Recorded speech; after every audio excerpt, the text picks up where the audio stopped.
15 ఏళ్లు కూటమి ప్రభుత్వం అధికారంలో ఉండేలా మద్దతు ఇవ్వాలన్న పవన్ వ్యాఖ్యలపై వైసీపీ నేత అంబటి రాంబాబు మండిపడ్డారు. కూటమి పాలన సరిగ్గా ఉంటే వద్దన్నా ప్రజలు ఓటేస్తారని, సరిగా లేకుంటే వెయ్యరుగాక వెయ్యరన్నారు.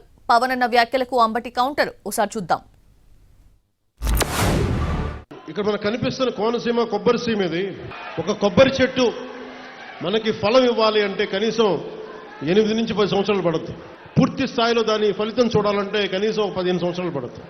నేను ఈ రోజున మిమ్మల్ని అడిగేది ఎలక్షన్ ముందు అడగట్లేదు, ఇప్పుడే అడుగుతున్నాను. వచ్చే 15 సంవత్సరాలు ఈ కూటమి ప్రభుత్వానికి మీరు అండగా ఉన్నారు. ఒక కొబ్బరి చెట్టుకి మీరు ఎంత కొబ్బరి చెట్టుని పాతే అది 10 దశాబ్దం తర్వాత ఫలితం ఇస్తుంది. అలాగే మీరు పెట్టుకున్న నమ్మకం అన్ని సమస్యని రాత్రికి రాత్రి చేయటం కుదరదు. కానీ నేను మీకు మాటిస్తున్నాను, ఇక్కడ ఉన్న యువత అందరికీ మాటిస్తున్నాను, పెద్దలకు మాటిస్తున్నాను. ఎక్కువ మెజార్టీతో జగన్మోహన్ రెడ్డి గారు ముఖ్యమంత్రిగా అవుతాడు, గుర్తుపెట్టుకోమని మనం చేస్తున్నాం. ఎందుకయ్యా భయం నాకు అర్థం కాదు. రాడు రాడు రాడని ముందు చెప్పుకోవాల్సిన కర్మ ఏంటి? మీకు 3.5 సంవత్సరాలు ఉంది ఎలక్షన్, అవునా? ఇప్పుడు ఎమ్మటే ఉందా? 15 సంవత్సరాల కూటమికే ఉండండి మీరు. ఎందుకు 15 సంవత్సరాల కూటమికి ఉండాలి? మీరు ఏం బగలు తీశారని ఉండాలి?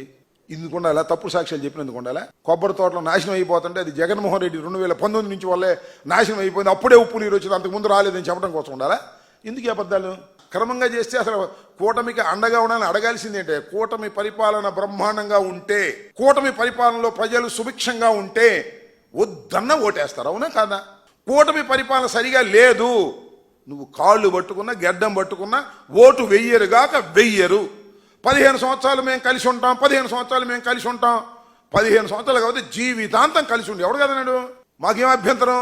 నువ్వు కలిసి ఉన్నా కలిసి లేకపోయినా జరిగేది జరుగుతుంది.